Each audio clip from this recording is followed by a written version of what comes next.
Hello, welcome back to home grown recipes. ഇന്ന് നമ്മൾ ഉണ്ടാക്കാൻ പോകുന്നത് വളരെ സിമ്പിളായിട്ടുള്ള ഒരു ബ്രെഡ് മയോ സാൻഡ്വിച്ച്. അപ്പോൾ ഈ ഒരു വെറൈറ്റി ബ്രെഡ് മയോ സാൻഡ്വിച്ച് നമ്മൾ എങ്ങനെ ഉണ്ടാക്കുന്നതെന്ന് കാണാം. ആദ്യം നമ്മൾ കുറച്ച് ചിക്കൻ ചെറിയ കഷ്ണങ്ങളാക്കി അതിലേക്ക് കുറച്ച് ഉപ്പും കുറച്ച് മുളക് പൊടിയും ചേർക്കാം. എന്നിട്ട് ഇതിലേക്ക് ഒരു 1 ടീസ്പൂൺ കുരുമുളക് പൊടി ആഡ് ചെയ്ത് നല്ലപോലെ ഒന്ന് മിക്സ് ചെയ്ത് ഇതിനെ വേറെ വെക്കാം.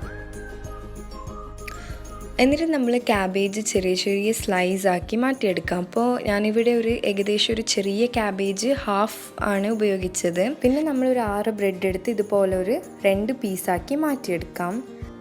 മയോണൈസ് പ്രിപ്പയർ ചെയ്യാനായി ആദ്യം ഒരു മുട്ട, പിന്നെ 2 ടീസ്പൂൺ വിനെഗർ, പിന്നെ ഇതിലേക്ക് 1 ടേബിൾ സ്പൂൺ ഓയിൽ ഇടാം. ഒരല്ലി വെളുത്തുള്ളിയും കുറച്ച് ഉപ്പും ചേർത്ത് നല്ലപോലെ അടിച്ചെടുക്കാം.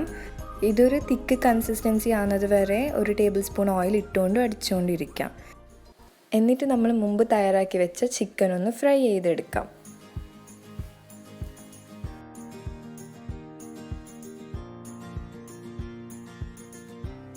നല്ലപോലെ ഫ്രൈ ആയതിനു ശേഷം നമ്മളിത് വേറൊരു പ്ലേറ്റിലേക്ക് മാറ്റി വെക്കാം. എന്നിട്ട് നമ്മൾ വേറൊരു ബൗളെടുത്ത് അതിലേക്ക് 4 മുട്ട, കുറച്ച് ഉപ്പും കുറച്ച് കുരുമുളക് പൊടി ആഡ് ചെയ്ത് നല്ലപോലെ ഒന്ന് മിക്സ് ചെയ്യാം. പിന്നെ നമ്മൾ വേറൊരു പാൻ എടുത്ത് അത് ചൂടായതിന് ശേഷം ഒരു 2 ടേബിൾ സ്പൂൺ എണ്ണ ഒഴിക്കാം. എന്നിട്ട് നമ്മൾ തയ്യാറാക്കി വെച്ച ഈ മുട്ട മിക്സ്ചർ പകുതി ആഡ് ചെയ്ത് കൊടുക്കാം.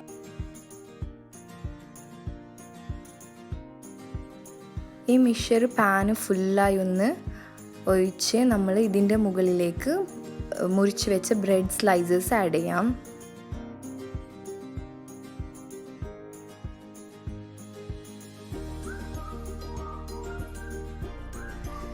ഇത് മെല്ലെ ഒന്ന് പ്രസ് ചെയ്ത് കൊടുക്കാം.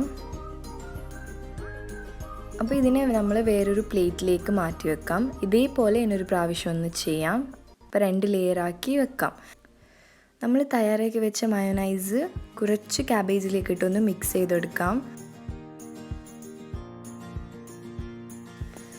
എന്നിട്ട് ഒരു പ്ലേറ്റ് എടുത്ത് നമ്മൾ ആദ്യം ഒരു ലെയർ ബ്രെഡ് ഓംലെറ്റ് വെക്കാം. പിന്നെ അതിൻ്റെ മുകളിലായി ഈ ക്യാബേജ് മിക്സ്ചർ ഒന്ന് ആഡ് ചെയ്യാം.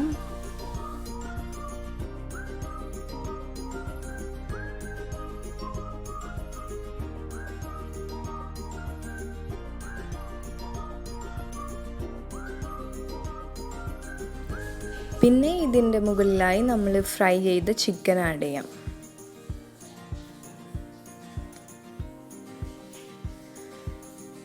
ഇതിന് ശേഷം നമ്മൾ ബാക്കി വന്ന ആ മയോണൈസ് മൊത്തത്തിലായി ഒന്ന് ആഡ് ചെയ്തെടുക്കാം.